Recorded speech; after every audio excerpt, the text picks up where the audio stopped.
2018 წელს გიორგი ოკუპირებულ ცხინვალში რეჟიმმა შექმნა სპეციალური კომისია, ეგრეთ წოდებულ პარლამენტში, რომლის მთავარი მიზანი იყო მაშინ უკვე 1984 წლის ეს არის GRU-ს რუკა, რომლითაც იყო დადგენილი ბოლო ვერსია სამხრეთ ოსეთის ავტონომიური რესპუბლიკის. ამას მიყვებოდნენ, ეს არის ჩვენი დღეს რაც გვაქვს საუბედუროთ ეს საოკუპაციო ხაზი.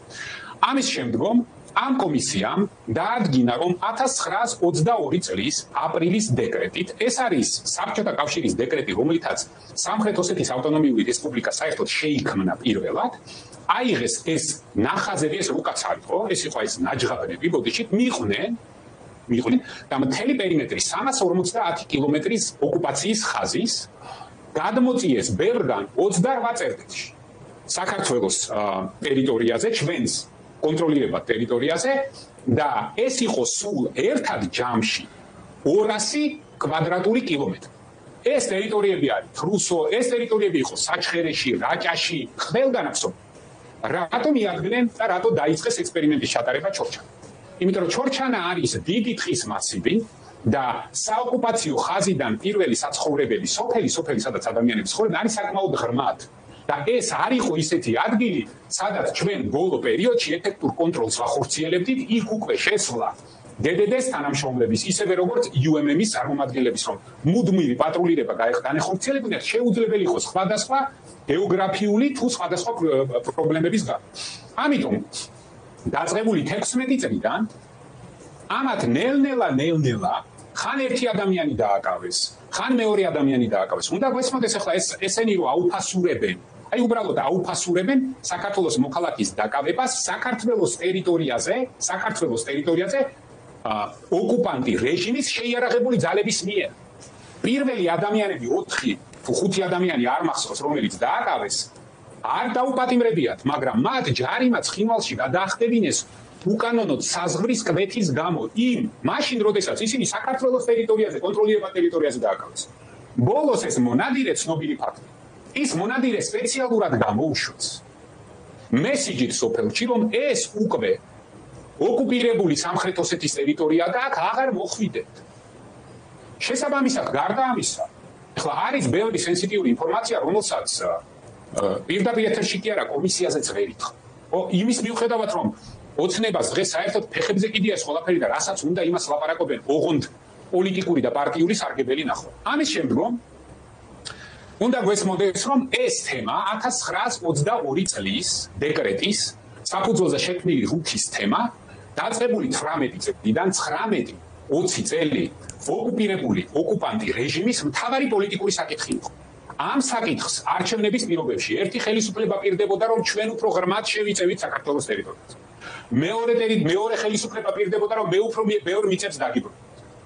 საკითხი ეხებოდა რუსოდან დაწყებული საბოლოო ჯამში ამის მთავარი სტრატეგიული მიზანი გიორგი რა არის? ჩვენს დღევანდელ ხელისუფლებას წარმოდგენა არ აქვს, მათი ეს არაკომპეტენტურობის კრიზისი უბრალოდ ხანდახან აღმაშფოთებელია. ამ სეპარატისტული რეჟიმის მთავარი მიზანი გახლავთ ის, რომ ორ ძირითად მაგისტრალს, საქართველოს და რუსეთთან დამაკავშირებელს უნდა აკონტროლებდნენ. ეხლა ყველას კარგად გახსოვთ, ხო? ცხინვალის გზა და ეხლა ყაზბეგის.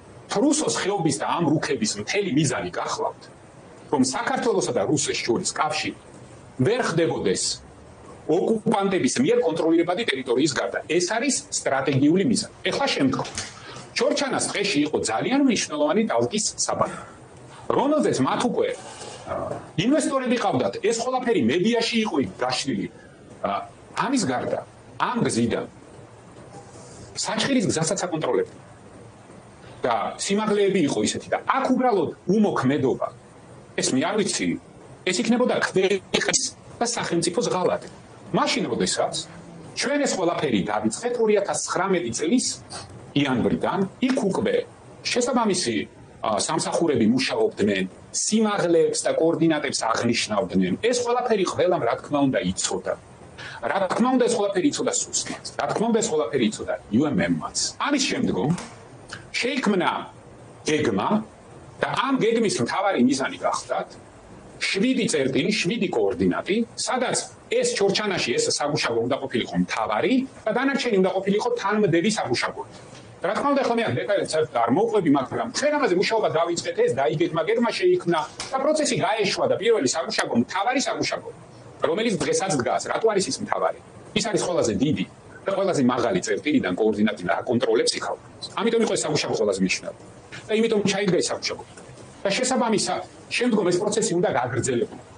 შემდგომ მოხდა ის, რაც მოხდა, გარკვეულ კოორდინატებზე გაჩნდა რუსული სამუშაო. მაგრამ ეს არ ნიშნავს იმას, რომ ვიღაცა საოკუპაციო ხაზი გადმოწა. ამას დრო მოვა, შესაბამისი გამოძიება მოყვება და დეტალურად იქნება დადგენილი, ვინ მოახდინა იმ გეგმის საბოტაჟი, რომ არ დასრულებული იყო ის გეგმა ისე, როგორიც უნდა დასრულებული იყო და საბოლოო ჯამში იქ რაც მოხდა, ჩვენ მაშინ უცებ რაც მოვიკლიეთ ამის საფუძველზე, გარკვეულ მომენტში ის რესურსები, აუცილებელი ტექნიკა, ყველაფერი რაც იყო მობილიზებული, იმის მიწოდებას შეუშალეს. სანამ 24 აგვისტოდან 3 სექტემბერს მე ვიყავი წარდგენილი და დამტკიცებამდე და აი ამ პერიოდში.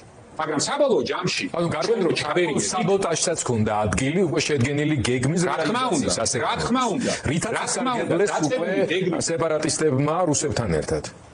რა თქმა უნდა, დაწყებული გეგმის განხორციელების საბოტაჟი იყო ზუსტად აი აგვისტოს ბოლოსკენ, სექტემბრის დასაწყისისკენ. ეს იყო ყველაზე მთავარი, რასაც ყველაზე მნიშვნელოვანი გამოძიება ჭირდა.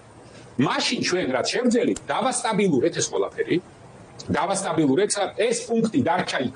საოკუპაციო ხაზი დარჩა საოკუპაციო ხაზად და გაჩნდა ეს ბუფერული ზონა. მაშინ, როდესაც კიდევ ერთხელ ვიმეორებ, აი ამ 1800 ჰექტარიან ტყის მასივს ჩვენ ეფექტურად ვერ ვაკონტროლებდით და პირდაპირ ვიდექით რამოდენიმე დღეში ბორდერიზაციის და ამხელა მასივის დაკარგვის რისკის ქვეშ და გარდა ამისა, ვიდექით რისკის ქვეშ, როდესაც პირველად ისტორიაში რაღაც ნაჯღაბნი 1922 წლის მოგონილი რუქის საფუძველზე სეპარატისტების მიერ კონტროლირებადი ზონა და ტერიტორია ფარდობდება. ეხლა თქვენ წარმოიდგინეთ, რამხელა კონფლიქტი მექნებოდა მე ყველაზე დიდი და მძიმე კონფლიქტი მაშინ პირველად ამ თემასთან დაკავშირებით. და მაშინ თავარი იყო ის ესკალაცია, რომელზეც ახლა საუბრობენ. ის გეგმა რო წასულიყო ისე როგორც მიდიოდა, ეს ესკალაციაც არის არანაირი გართულება არ იქნებოდა. უბრალოდ ის რაც მოხდა, ეს იყო ყველაზე ახლა რა მოხდა ამის შემდეგ. მე მახსოვს რომ წარმადგინეს 3-ში 2 სექტემბერს ცხინვალის პროკურატურამ აღძრა სისხლის სამართლის საქმე და დაიწყო გამოძიება საქართველოს მხრიდან ეგრეთ წოდებული სამხრეთ ოსეთის ტერიტორიაზე ჩორჩანაში სამუშაოს გახსნის თაობაზე. ზუსტად ის, რასაც დღეს იძიებენ, ეს ყველაფერი ინტერნეტ სივრცეშია, ეს მედიაშია. ზუსტად იმას, რასაც დღეს ქართული პროკურატურა იძიებს, ზუსტად ის 2019 წლის 2 სექტემბერს ამის გამოძიება დაიწყო ოკუპანტების პროკურატურამ. დღეს ფაქტობრივად ერთ და იგივე საქმეს იძიებენ, შეიძლება გააერთიანონ სადღაც ეს ორი საქმე. იმიტომ რომ ერთი სამიზნეც მე ვარ და მაშინაც იმ გამოძიების სამიზნეც მე ვიყავ. და ის ადამიანები, ვინც ჩემთან ერთად ეს საქმე გააკეთა. ეხლა ამ პროცესში საბოლოო ჯამში, აი მარტივი რამეს უნდა შევხედოთ. ჩვენ ყოველთვის მოქმედებდით ღიად და ყველანაირ კითხვებს პასუხობდით ღიად. 2022 წლის შემდეგ ისე რომ მალავდა უბრალოდ და საქართველოს საზოგადოებას ამას არ ეუბნებოდა, სუსი ყოველწლიურად. ვლადიკავკაზიდან, ჩრდილოეთ ოსეთიდან შემოყავდა ჯგუფები ადამიანების, ვითომ ისტორიული საფლავების მოსანახულებლად თურქოს ხეობაში. და მე ამას ჩვენ ყველაფერს ვიგებდით რუსული ინტერნეტ წყაროებიდან. აი ეს ერთი მეორე ვის შემოყავდა რომ დააზუსტა? რა თქმა უნდა სულს. მე მეგონა ანუ სულს შემოყავდა ეს ხალხი. რა თქმა უნდა სულს, ყველანაირად ეს არ კეთდება. ამის შემდეგ პირდაპირ ეთერში კომისიის პირობებში კომისიის თავმჯდომარე ყველაფერს აკეთებს იმისთვის, რომ გააუფასუროს საქართველოს მოქალაქის მონადირის იარაღით ამაზე აკეთებს ხაზგასმას. მე ამბობს რომ იარაღით იქნებოდა, რა თქმა უნდა მონადირი არისო, ისო შეაჩერესო, არ დაუგა შეაჩერესო. ეს ის ადამიანია, რომელმაც გააუფასურა ანწუხელიძის გმირობა. ეს ის ხალხია, რომელმაც გინტურის მკვლელობაზე გამოძიებაც ვერ დაიწყო. თქვენ იცით გინტური სად მოკლეს? გინტური არ მოუკლავთ ოკუპირებულ ტერიტორიაზე. გინტური მოკლეს სწორედ ისეთ ბუფერულ ზონაზე, სადაც აკავებენ, კლავენ და ვერავინ იტაცებენ საქართველოს მოქალაქეებს. და შემდგომ ადამიანები ესენი გამოვლენ. და მაშინ, როდესაც მაშინ გამოდის ლომისაც ვაჩუქოთ. ეს თუ ჩვენ ეფექტურ კონტროლს იმაზე ვერ ვახორციელებთ, ვაჩვენოთ ლომისაც მაშინ. ეს საგუშაგოს დადგმა, როგორც ახსენეთ, ეს არ იყო ერთადერთი და პირველი საგუშაგოს დადგმა. ამ საგუშაგოს დადგმამდე რო ამბობენ, რომ ჩუმად გააკეთეს. ჩვენ ჩუმად ვერ საქმეს ვაკეთებთ. ისეთებს, რომელსაც ყვირილი არ უხდებოდა და პიარი არ უხდებოდა. და სიჩუმე ჭირდებოდა, იმიტომ რომ მოქალაქეებზე ფიქრობდით. ამაზე უფრო ადრე ჩვენ პერებში საგუშაგო 850 მეტრით აუწიეთ და ცხრილწინ დაუდგით რუსებს. იმიტომ რომ საქართველოს მოქალაქეებს იქ გადასასვლელი იყო და არევლოდ რისკის ქვეშ უკონტროლო ტერიტორიაზე ამდენი. დიხმირეთ ამაზე, ან ვინმეს კითხვა გაუჩნდა პერებში საგუშაგო რო გადავიტანით, ეს შეუთანხმეთ მთავრობას ის რაღაც 1000 უსაქმურს თუ პრემიერს თუ პეტრეს და პავლეს. ინტერესის გულისთვის მინდა ერთი ციტატა ამუნარიდი წაგიკითხო ძალიან მოკლე სუსის 2019 წლის ანგარიშიდან. ეს სუსის ანგარიში. ჩორჩანაში საგუშაგოს ჩადგმის გადაწყვეტილება 2019 წლის აგვისტოში სახელმწიფო უსაფრთხოების სამსახურის მიერ შეფასებულია როგორც ლეგიტიმური, აუცილებელი და სახელმწიფო ინტერესების დაცვაზე მიმართული ნაბიჯი. რეაქცია საოკუპაციო ძალების მხრიდან აღქმულია როგორც დეზინფორმაციის და წნეხის მცდელობა, რომელიც მიზნად ისახავდა საქართველოს უსაფრთხოებისა და სუვერენიტეტის დასუსტებას. ეს ხალხი მეუბნება, რომელმაც თავის წლიურ ანგარიშში ჩაწერა, ეს ხალხი ამბობს, რომ მათ არაფერი არ იცოდნენ და მონაწილეობა არ მიუღიათ თამაში. ამას დაამატეთ იუმენის სპეციალური განცხადება, სადაც პირდაპირ წერია და ეს სულს ყველაფერი აქვს, ფოტოები აქვს, ფაქტები აქვს.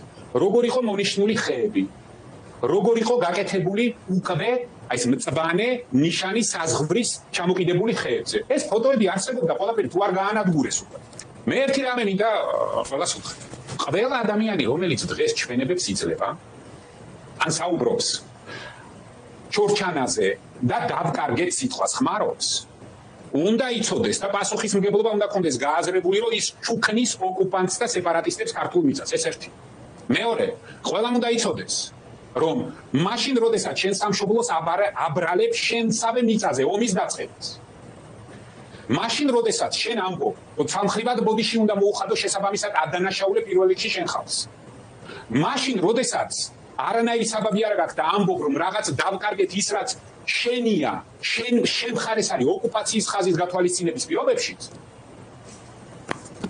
ამას შეცდომა ვერ დაერქმევა. ამას ქვია ღალატი.